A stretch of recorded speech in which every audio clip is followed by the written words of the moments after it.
မင်္ဂလာပါခင်ဗျာမြန်မာ B2B East Summit 2020ရဲ့တတိယနေ့ခန်းနာစီစဉ်ကနေပြီးတော့ကြိုဆိုပါရခင်ဗျာမနေ့ကတော့မြန်မာနိုင်ငံရဲ့ထိပ်တန်းစီးပွားရေးလုပ်ငန်းရှင်16ယောက်ကသူတို့ရဲ့ဘဝအတွေ့အကြုံနဲ့ဖြတ်သန်းမှုများကိုကျွန်တော်တို့လေ့လာသိရှိခဲ့ရပါတယ်ဒီနေ့မှာတော့မြန်မာနိုင်ငံရဲ့စီးပွားရေးကဏ္ဍအသီးသီးနယ်ပယ်အသီးသီးမှာရှိသောလုပ်ငန်းရှင်များရဲ့ဘဝအတွေ့အကြုံနဲ့ဖြတ်သန်းမှုများကိုထပ်မံပြီးတော့ကျွန်တော်တို့ကြားသိရတော့မှာဖြစ်ပါတယ်ခင်ဗျာကျေးဇူးပြုကျွန်တော်တို့ရဲ့အစီအစဉ်များကိုရှုစားပါအောင်ခင်ဗျ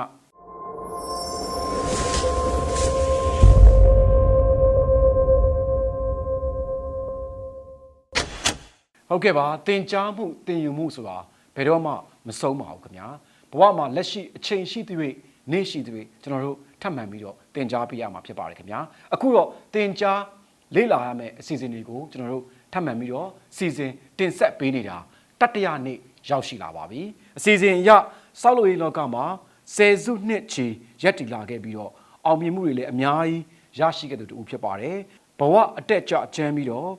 သူအောင်မြင်နေတဲ့အချိန်မှာထောင်ကျခဲ့ပြီးလုပ်ငန်းများရက်ဆိုင်ခံလိုက်ရသူဒါပေမဲ့လွယ်နဲ့အရှုံးမပေးပဲထောင်ကပြန်လွတ်လာချိန်မှာပြန်ယုံထစ조사သူတူနဲ့အရင်ဆုံးမိတ်ဆက်ပေးပါရစေခင်ဗျာသူဟာ8နှစ်9နှစ်လောက်မှာကောက်တီအားကစားကိုစတင်ကစားခဲ့ပြီးတော့1991 92 93ခုနှစ်မှာမြမလက်ရွေးစဉ်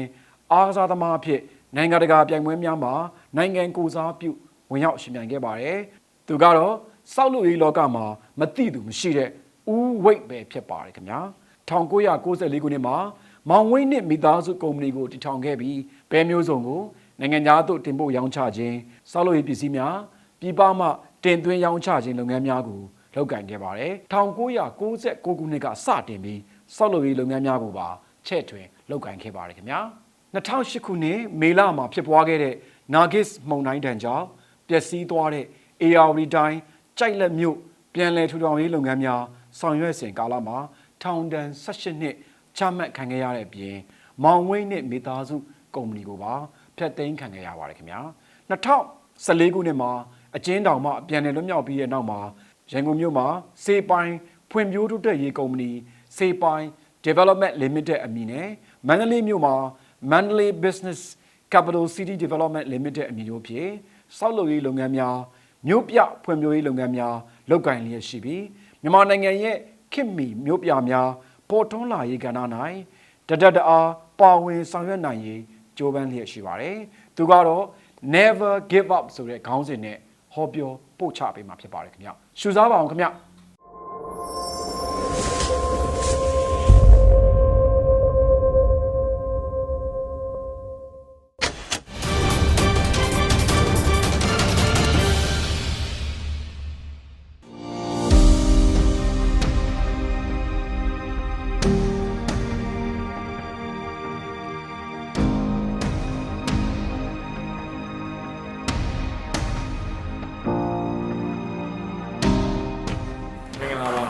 ကျွန်တော်မောင်ဝိတ်ဖြစ်ပါတယ်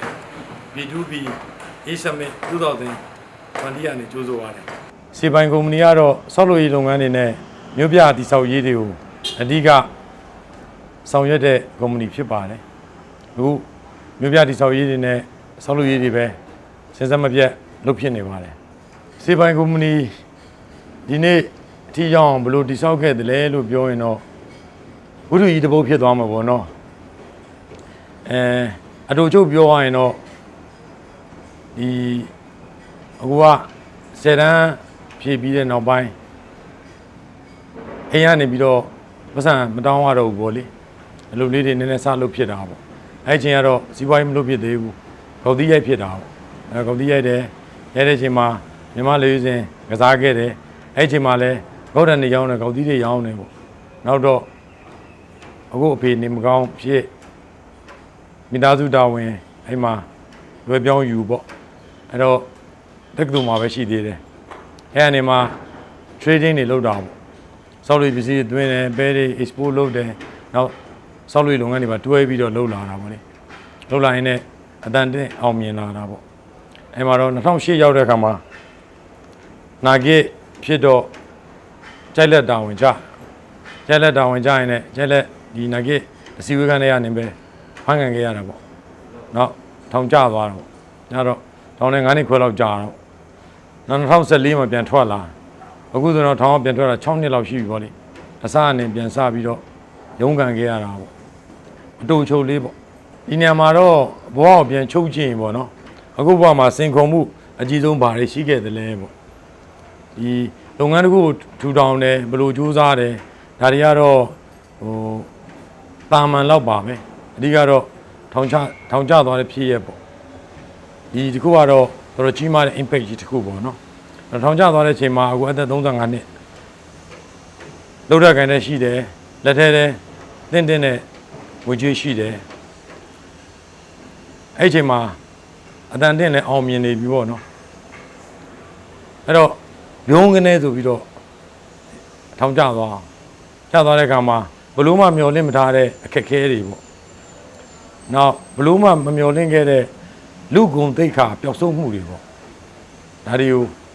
ဘုံဆိုကြုံရောတော်တော်လေးခက်ရင်ဆိုင်ရတာပေါ့နော်အဲ့ခါမှာစိတ်သက်လေးတော့ကြာအဲ့လိုစိတ်သက်ကြတဲ့အခါမှာအဓိကဘာလဲဆိုတော့အခုအကျင့်ကလေးတစ်ခုရှိခဲ့တယ်အဲ့ဒါတော်တန်ယုံလက်မလျှော့တော်တန်ယုံအရှုံးမပေးဘူးအဲ့ဒီစိတ်သက်လေးနဲ့ပဲဘယ်ကနေစတယ်လဲဆိုတော့ထောင်ကျသွားရောအဲ့တော့ကျသွားတဲ့အချိန်မှာထောင်ကျတဲ့အကြောင်းအရင်းဘာကြောင့်ထောင်ကျတယ်ဆိုတဲ့အကြောင်းအရင်းကိုစိတ်ဝင်စားတာတဲ့ဘာဖြစ်လို့ငါ့ကိုဖမ်းသွားတယ်လဲဆိုတဲ့ဖမ်းသွားတဲ့ရည်ရွယ်ချက်ကိုနည်းနည်းလေးပို့ပြီးစိတ်ဝင်စားခဲ့တယ်အဲ့တုန်းကအဲ့ဒီဖမ်းသွားတဲ့ရည်ရွယ်ချက်ကိုတော်တော်ကြာတစ်နှစ်လောက်အထိထောင်ထဲရောက်တဲ့တစ်နှစ်လောက်အထိသဘောမပေါက်နောက်တော့တော်တော်လေးနားလည်သွားတယ်ဘာကြောင့်ငါ့ကိုဘာရည်ရွယ်ချက်နဲ့ဖမ်းခဲ့တယ်လဲပေါ့အဲ့ဒီအချိန်မှာလူကပို့ပြီးတော့ငါအရှုံးပေးလို့မဖြစ်ဘူးဘဝကိုငါဘယ်တော့မှအရှုံးပေးလို့မဖြစ်ဘူးဆိုတဲ့စိတ်ကအဲ့နားမှာပိုးကြီးလာအဲ့ကမှာဘာပြင်ဆင်ရလဲဆိုတော့နံပါတ်1ကအချိန်ပေါ့ဒီမှာနေတဲ့အချိန်ကိုဘယ်လိုအကျိုးရှိအောင်သုံးမလဲပေါ့ဒါတစ်ချက်ပေါ့နောက်တစ်ခုကထောင်ကပြန်ထွက်လာတဲ့နေ့မှာဘဝကိုဘယ်လိုပြန်စမလဲဘဝကိုဘယ်လိုပြန်တည်ဆောက်မလဲအဲ့ဒီမိကုန်းနှခွန်းကစခဲ့တာအဲ့ဒီမိကုန်းနှခွန်းကစတဲ့အခါမှာဒါတွေကိုတည်တည်ချာအာယုံစိုက်ပြီးတော့စိတ်သက်ကြနေရင်းနဲ့ပဲဒီမိကုန်းနှခွန်းကိုထက်ကတလဲလဲစိတ်ထဲမှာထားပြီးတော့အဖြေရှာတဲ့အခါမှာနိလန်းနေထွက်လာတာပေါ့လေဒါကြောင့်ထောင်ထဲမှာနေခဲ့တဲ့9နှစ်ခွဲကိုအချိန်တွေကိုဘယ်လိုသုံးချမလဲဆိုတာ ਨੇ ကြော်ဖြတ်ခဲ့တာပေါ့ပြီးတော့ထောင်ကနေလွတ်တဲ့နေ့ဘယ်လိုပြန်စမလဲဆိုတာ ਨੇ ပြင်ဆင်ခဲ့တာပေါ့နော်သို့တော်လည်းထောင်ကျသွားတာ18နှစ်ဘယ်နေ့ပြန်ထွက်မှာသိမသိကြအောင်အဲဒီလိုပဲတောင့်ခံခဲ့တာပေါ့နော်ဟုတ်ထောင်ကျသွားတဲ့အချိန်မှာပြောရရင်တော့အခုချိန်ပြောတာတော့ပြုံးပြီးပြောနိုင်တာပေါ့နော်အဲ့ချိန်မှာတော့ဘာဖြစ်လဲဆိုလို့ရှိရင်တငယ်ချင်းတွေတယောက်မှမကူနိုင်တော့ဘူးကူလဲမကူရဲတော့ဘူးနောက်ဝန်ထမ်းတွေအများကြီးအလုပ်ထွက်သွားတယ်တကယ်သွေးတော့တကယ်အရင်ချာညီကိုလိုတပည့်တွေကြံခဲ့တယ်ကျန်တာတွေကတော့အကုန်လုံးထွက်ခွာသွားကြတာပေါ့လုပ်ငန်းတွေအကုန်လုံးရပ်ဆိုင်းသွားတယ်ကုမ္ပဏီ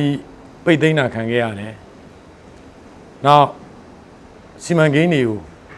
ဆောင်ရွက်ဆဲစီမံကိန်းတွေအများကြီးပြန်သိမ်းသွားတယ်ဆိုတော့အဲ့ဒီအချိန်မှာ0ပြန်ဖြစ်သွားတဲ့သဘောပါဒါကလေcomplex နည်းနည်းဖြစ်တာပေါ့နော်ကျွန်တော်တို့အဲ့ဒီအချိန်ခါကျွန်တော်တို့ပတ်ဝန်းကျင်ကဘာစနစ်လဲပေါ့ဘယ်ဥပဒေသားကြီးစိုးနေတဲ့ကာလလဲပေါ့နော်ဆိုတော့အဲ့ဒါကိုတင်စားပြောရရင်တော့ jungle law ဆိုရင်မမှားဘူးပေါ့အဲ့ဒီအချိန်မှာ jungle law ဆိုတာတခုခုအဲ့ဒီအချိန်မှာအဲ့ဒါလိုဖြစ်ရင်လူတွေကမကူရဲဘူးမလာရဲဘူးဆိုတော့သူတို့လည်းအမျက်တော်ရှာမှာကြောက်တော့ဆိုတော့ဒါ fair ဖြစ်ပါတယ်မိတ်ဆွေစစ်တယ်မစစ်ဘူးဒီလိုလဲတတ်မှတ်ဖို့ကခက်ပါတယ်ဘာဖြစ်လို့ဆိုတော့လူတိုင်းကကြောက်တတ်တာပေါ့ကြောက်တတ်တယ်ဆိုတော့ဒီအချိန်မှာလာမကူတဲ့အတွက်ဘယ်သူမှလည်း ဘယ်လိုပြောမလဲမိတ်ဆွေကောင်းမဟုတ်ပါဘူးလို့ပြောဖို့မရှိပါဘူးဘယ်လိုပြန်တိဆောက်လဲဆိုတော့ခုနပြောသလိုပါပဲဘဝဘယ်တော့မှအရှုံးမပေးဘူးဟုတ်ပြီအရှုံးမပေးဘူးဆိုတော့စိတ်ဓာတ်ပေါ့လေရှုံးပေးဘူးဆိုတော့စိတ်ဓာတ်ကယုံကြည်ချက်တွေပေါ်မှာတိဆောက်တာပေါ့အဲ့ဒီနေရာမှာယုံကြည်ချက်ကဘယ်လိုလဲပေါ့ယုံကြည်ချက်ကတစ်ခုကိုတိဆောက်တဲ့အခါမှာအမြင်ပေါ့အမြင်ကနေစတာပေါ့ဟိုလွယ်အောင်ဥပမာပေးရရင်ဒီလက်စွပ်တွေတစ်ခုဆိုကြလို့ပေါ့နော်ညီလေးဒီလက်စွပ်ဘယ်လောက်တန်လဲပေါ့ညီလေးကိုမေးညီလေးနားလေတဲ့ဆိုင်မှာသွားပြရင်အကို9000လောက်တန်တယ်လို့ပြောမှာပေါ့နော်ဟောဟာဘာမှ9000သိန်းပဲတန်တယ်အကိုတို့ကတန်ဖိုးဖြတ်လို့ခက်တယ်ဘာလို့လဲဆိုတော့ဒါကြီးကအကိုအင်မတန်မှယုံကြည်တဲ့ဆက်တော့တပါးပြီးထားတော့အဲ့ဒါညီလေးက9000ပဲတန်တာပေါ့နော်ဒါပေမဲ့အကိုတို့ကအဲ့လိုမဟုတ်ဘူးပေါ့အဲ့ယုံကြည်ချက်တွေဆိုတာလည်းအဲ့ဒီလိုပါပဲဆိုတော့ဒီဟာလေးတစ်ခုပေါ့နောက်ဥပမာတစ်ခုပြောရရင်အခုလိုစောက်လို့ရေးလုပ်တယ်ပေါ့နော်စောက်လို့ရေးလုပ်တဲ့အခါမှာစောက်လို့ရေးလို့ပြောရင်လူတွေကဘယ်လိုမြင်လဲဆိုတော့လူသမားတွေမြင်မယ်တန်ချောင်းတွေမြင်မယ်ပြီးလက်မြေတွေပြင်မယ်လုပ်ငန်းခွင်ကြီးမြင်မှာပေါ့နော်ဒါယူယူလေးမြင်တဲ့အမြင်တစ်ခုပေါ့နောက်တစ်ခုကတော့စောက်လို့ရေးဆိုရင်စီးပွားရေးလို့မြင်တာပေါ့စီးပွားလို့မြင်အရှုံးအမြတ်ပေါ့အရှုံးနဲ့မြတ်တယ်ပေါ့ဒီနှစ်ခုမြင်တာပေါ့အခုတော့ကတစ်ခုပိုးနေတယ်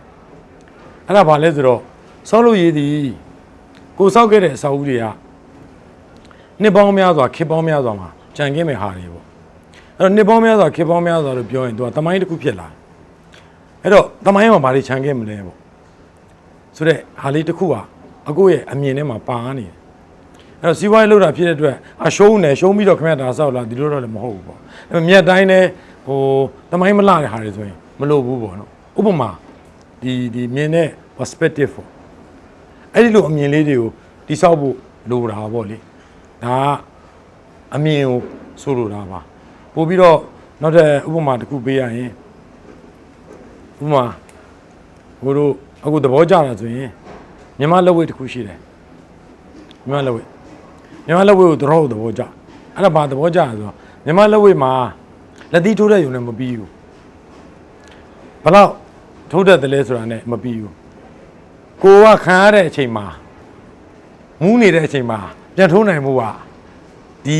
ပွဲရဲ့အရှုံးနိုင်မှုမှာမူတည်တယ်ဘောကလည်းဒီလိုပဲပေါ့နော်ကိုကလန်းဆန်းနေတယ်နေကောင်းနေတယ်ကျမ်းမာနေတယ်ရှေ့ရှင်လန်းနေစူးစမ်းတာပေါ့နော်စိတ်ညစ်နေတဲ့အချိန်မှာဘလောက်စူးစမ်းနိုင်တယ်လဲပေါ့ပင်မနေတဲ့အချိန်မှာဘလောက်အားထုတ်နိုင်တယ်လဲပေါ့ဒါတွေလိုတာပေါ့နော်ဒါတွေကတော့ယုံကြည်မှုနဲ့စိတ်သက်ခိုင်မာအောင်တိဆောက်ဖို့လိုတယ်ပေါ့အခုကတော့ဒီကို train တဲ့နေရာမှာပေါ့အချက်3ခုပေါ့လေ3ခုကိုအခုလည်း3ပြည့်နေတယ်3လည်း3သင်တယ်ပေါ့ဘယ်ဘာသာကူးကွယ်သည်ဖြစ်စေပေါ့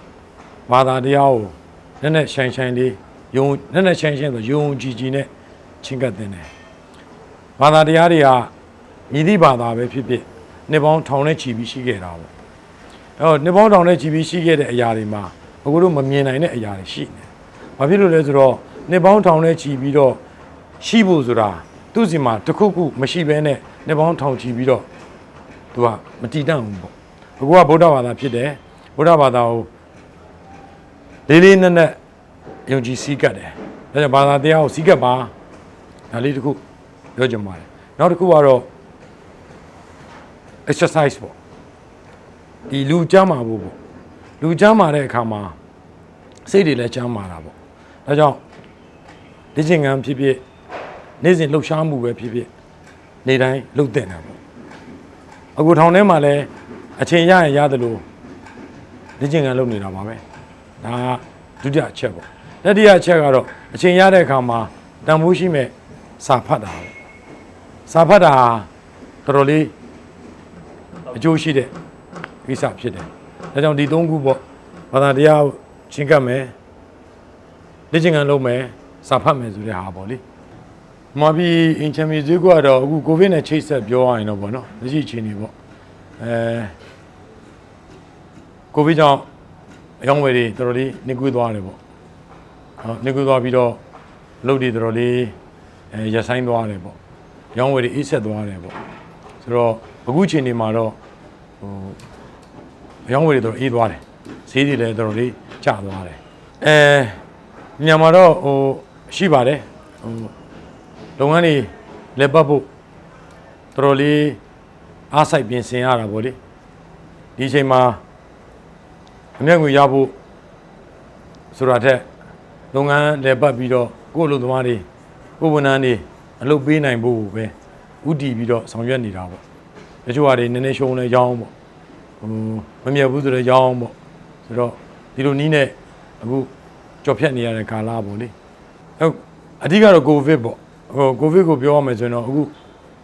ကိုဗစ်ကနှစ်ခုပေါ့နော်ကျွန်တော်တို့ကိုဗစ်ယောဂါပေါ့ကိုဗစ်ယောဂါကတော့သူ့သူတဘာဝအရာနဲ့ပြောင်းမှာပေါ့နော်ဒါမှမဟုတ်လဲဆေးတွေပေါ်လာပါညာတစ်နှစ်ပေါ့ဒါပေမဲ့အခုကိုဗစ်ကြောင့်ဖြစ်သွားတဲ့ထိခိုက်ခဲ့တဲ့စီးပွားရေးတွေနလန်ပြန်ထားဖို့ဆိုရင်တော့အချိန်တော်တော်ယူရမယ်ထင်တယ်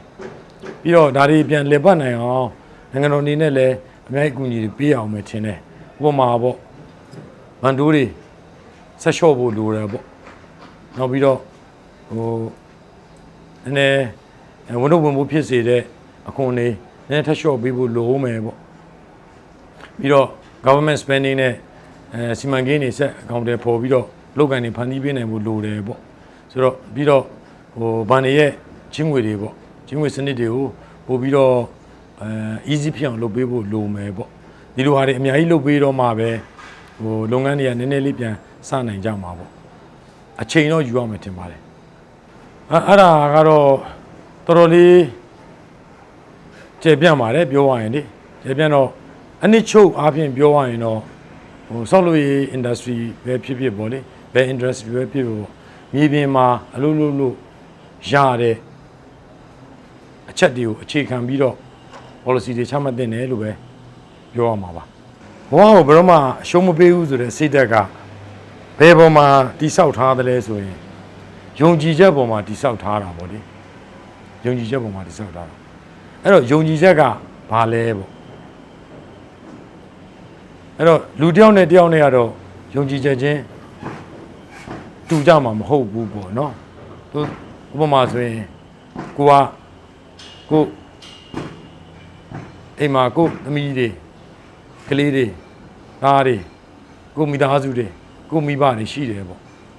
သူတို့ကောင်းထားခြင်းတယ်ပေါ့အဲ့ဒီအတွက်ငါစူးစမ်းရမယ်ပေါ့ဒါစူးစမ်းတယ်ဆိုတဲ့ဟာသူဒီပေါ်မှာသွားပြီးတော့တည်ထားတာပေါ့အဲ့တော့လူတစ်ယောက်တိုင်းမှာသူဘာရကျင်တာလဲပေါ့နော်ဆိုတော့ဒီအချက်ဟာအရှုံးမပေးဘူးဆိုတဲ့အချက်နဲ့တိုက်ရိုက်လာပြီးတော့ချိတ်ဆက်နေတာပေါ့ဒီလိုလေးပြောချင်ပါတယ်ဟုတ်လူငယ်တွေကဖြစ်ဘယ်သူပဲဖြစ်ပါတယောက်တည်းအောင်မြင်ဖို့အတွက်စူးစိုက်ဘဝကိုဘယ်တော့မှအရှုံးမပေးဘူးလုပ်နေတဲ့ဟာကိုဘယ်တော့မှအရှုံးမပေးဘူးဆိုတဲ့စိတ်ဓာတ်တစ်ခုရှိရင်အောင်မြင်ပြီဒါနဲ့တင်လုံလောက်တယ်ဒါပေမဲ့ခုနပြောသလိုပေါ့ကိုယ့်ရဲ့အောင်မြင်မှုရေရှည်ဖို့ဆိုရင်တော့ပတ်ဝန်းကျင်ကောင်းလေးတစ်ခုလိုတယ်ပြီးတော့ကိုယ့်စီမှာလည်းစနစ်ကောင်းတစ်ခုရှိဖို့လိုလာတာပေါ့စနစ်ကောင်းတစ်ခုရှိဖို့လိုတယ်ဘယ်တော့မှရှုံးမပေးဘူးဆိုတဲ့စိတ်လိုတယ်ပြီးတော့ရေရှည်ခိုင်မြဲဖို့ဆိုရင်စနစ်ကောင်းတဲ့ပတ်ဝန်းကျင်တစ်ခုမှာရှိနေဖို့လိုတယ်အဲ့ခါမှာစနစ်ကောင်းဆိုတာဘာလဲပေါ့အခုတို့ဖြတ်သန်းခဲ့တဲ့ကာလာကြီးတစ်လျှောက်ဟာဂျန်ကလုံးကြီးနဲ့ဖြတ်သန်းခဲ့တာပေါ့ဒီနေ့ဒီအချိန်မှာဟလာအားလုံးအတွက်အဆင်ပြေနိုင်တဲ့စနစ်တစ်ခုကိုဝိုင်းပြီးတည်ဆောက်နေကြတာပေါ့လေအားလုံးအတွက်အဆင်ပြေတဲ့စနစ်ကပေါ်ဖို့ဆိုတာဒီမိုကရေစီရှင်သန်ခိုင်မာဖို့တော့အရေးကြီးတာပေါ့လေဒီမိုကရေစီရှင်သန်ခိုင်မာဖို့အတွက်ကျွန်တော်တို့အကုန်လုံးဝိုင်းဝန်းပြီးတော့ဆက်လက်ပံ့ပိုးဖို့လိုတယ်လို့ပြောချင်ပါတယ်အဓိကတော့ပတ်ဝန်းကျင်ပေါ့ကိုတည်မြဲဖို့ဆိုရင်ကိုအောင်မြင်ဖို့အတွက်ကဘယ်တော့မှရှုံးမပေးဘူးဆိုတာနဲ့လောက်ပြီအောင်မြင်တဲ့တေချာပေါ့စူးစမ်းကြည့်ဒါပေမဲ့ကိုယ့်ရဲ့အောင်မြင်မှုရှင်သန်ဖို့ရေရှည်တည်မြဲဖို့ဒီပတ်ဝန်းကျင်ကောင်းတဲ့စနစ်ကောင်းကြီးတစ်ခုမှရှိနေဖို့တော့လိုတယ် ဒီစနစ်ကောင်းကြီးကိုဘယ်လိုလုပ်မလဲဆိုလို့ရှိရင်တော့အခုနပြောတဲ့စနစ်ကောင်းထွက်လာဖို့ဆိုတာဒီနေ့အစပြုနေတဲ့ဒီမိုကရေစီစနစ်ကြီးရှင်သန်ခိုင်မာဖို့လိုတယ်ဒီလိုပြောချင်တယ်။ကောင်းပါလေ။ညီရမှာကျွန်တော်အတွေ့အကြုံလေးနဲ့တည်ပြီးတော့ပြောချင်တယ်။အခုကျွန်တော်ထောင်ကပြန်ထွက်လာ6နှစ်ရှိပြီ။6နှစ်ရှိပြီဆိုတော့ကိုကျွမ်းကျင်တဲ့အလုပ်ကိုပြန်လုပ်ရတာ။ဒီ6နှစ်အတွင်းမှာကုမ္ပဏီကိုစနစ်တကျလေးဖြစ်ဖို့တော်ကြိုးစားရတယ်အဲ့တော့ဒီစနစ်ကုမ္ပဏီအတွင်းမှာကိုကျွမ်းကျင်တဲ့အလုပ်ကိုကုမ္ပဏီအတွင်းမှာစနစ်ကြအောင်လုပ်ဖို့6နှစ်ကြာတဲ့အချိန်မှာအခုထိစနစ်တကျဆိုတဲ့အထိမရောက်သေးဘူးကုမ္ပဏီအတွင်းလေးမှာစနစ်ကြဖို့ဆိုရင်တော့10နှစ်လောက်အချိန်လိုတယ်ဟိုးတုန်းကအကိုတို့ရဲ့ကုမ္ပဏီရဲ့ view ဟာနှစ်ခုပဲရှိတယ်မီးစင်ကြည့်ကြမယ်ရတက်နဲ့လော်မယ်ဒါဟိုးတုန်းကအကိုတို့ရဲ့ view ဟာဒီ view ဟာမကင်ထားရင်လည်းအဲ့ဒီအချိန်တွေမှာအလို့အောင်မျိုးမဖြစ်နိုင်ဘူးဘာလို့ကြုံတယ်လို့လုပ်ရတာဒီဘက်ရောက်လာတဲ့အခါမှာဒီ view ဟာလုံးမဖြစ်တော့နှိမ့်ရှည်စီမံကိန်းနဲ့စနစ်တကျဘလို့အကောင့်တွေဖော်မလဲဆိုတာဖြစ်လာအဲ့တော့ဒီဟာကိုကုမ္ပဏီလေးတစ်ခုတည်းမှာစနစ်ကြဖို့တော့6နှစ်နဲ့မငြိမ်သေးဘူးဆိုရင်အဲ့ဒီအချိန်ကအခုတို့ဖြတ်သန်းခဲ့တဲ့အချိန်ကကြီးစိုးနေတဲ့ဂျန်ဂလောကြီးပေါ့နော်ဂျန်ဂလောကြီးကနေမှပို့ပြီးစနစ်ကြတဲ့ဟဲ့လားပို့ပြီးအားလုံးအတွက်တာယာမဲ့စနစ်တစ်ခုပြောင်းတဲ့ဟာအခုတည်းနဲ့ဒီတဲ့အချိန်ပို့ပြီးတော့လိုပါလိမ့်မယ်နောက်တစ်ခုကကျွန်တော်တို့အားလုံးကျင်သားတကြကိုယ့်အကူဒီစနစ်နောက်မှာလိုက်ပြီးတော့ကျင်သားတကြဖြစ်ဖို့ပါလေအချိန်လေးတစ်ခုလိုပါတယ်ဒါကြောင့်ဟိုထင်တယ်အနေလေးတော့10နှစ်15နှစ်ဆက်ပြီးတော့စူးစမ်းကြအောင်မယ်လို့ထင်ပါတယ်အားလုံးဝိုင်းပြီးတော့တောင့်ထားကြရအောင်မယ်လို့ထင်ပါတယ်ဒါကြောင့်အကိုတို့ကိုနိုင်ကစီးပွားရေးလုပ်နေတာပါအခက်အခဲတွေအများကြီးရှိပါတယ်တော်တော်လေးလည်းခက်ခဲပါတယ်ဒါပေမဲ့သို့တော်လည်းအားလုံးအတွက် level အားလုံးမျက်မှတ်တဝင်ပြိုင်လို့ရတဲ့အားလုံးအတွက်ပိုကောင်းတဲ့ဒီပတ်ဝန်းကျင်နဲ့စနစ်ဖြစ်ဖို့ဆိုရင်တော့စိတ်ရှိရှိလေးနဲ့ဝိုင်းလို့ရမယ်လို့ပြောချင်ပါတယ်ညီကုန်းကျိုးဆိုရင်တော့အခုနပြောပြီးတဲ့ဟာပဲညီကုန်းပြန်ချုပ်ချင်ပါတယ်တယောက်တည်းအောင်မြင်ဖို့အတွက်ဘယ်တော့မှအရှုံးမပေးဘူးဆိုတဲ့စိတ်တစ်ခုတည်းနဲ့လုံလောက်တယ်ကိုယ့်ရဲ့အောင်မြင်မှုရေရှည်ရှင်သန်နိုင်ဖို့ဆိုရင်တော့ပတ်ဝန်းကျင်ကောင်းကြီးတစ်ခုစနစ်ကောင်းကြီးတစ်ခုလိုအပ်ပါလိမ့်မယ်ဒါကြောင့်စနစ်ကောင်းရှိတဲ့ပတ်ဝန်းကျင်တည်ဆောက်နိုင်ဖို့အတွက်ဒီမိုကရေစီရှင်သန်ခိုင်မာဖို့လိုတယ်လို့ပြောချင်ပါတယ်နောက်တစ်ခုကကျွန်တော်တို့အကုန်လုံးကငယ်ငယ်တည်းကနေမှဒီနေ့ထိငါမြန်မာနိုင်ငံသားဘာလို့အရင်ကြီးဂုံယူနေတာမျိုးဂုံယူရတာမျိုးအပြည့်မဖြစ်ဘူးပေါ့နော်အဲ့တော့ငါတို့မြန်မာနိုင်ငံသားဖြစ်ရတာဂုံယူတယ်ဆိုတဲ့အတွေးနဲ့ကျင့်နဲ့နေနိုင်တဲ့အဆင့်တစ်ခုရောက်သည့်အထိကျွန်တော်တို့ဝိုင်းပြီးတော့လူငယ်တွေဝိုင်းပြီးတော့စူးစမ်းကြရမယ်လို့စူးစမ်းကြပါစို့လို့ပြောချင်တယ်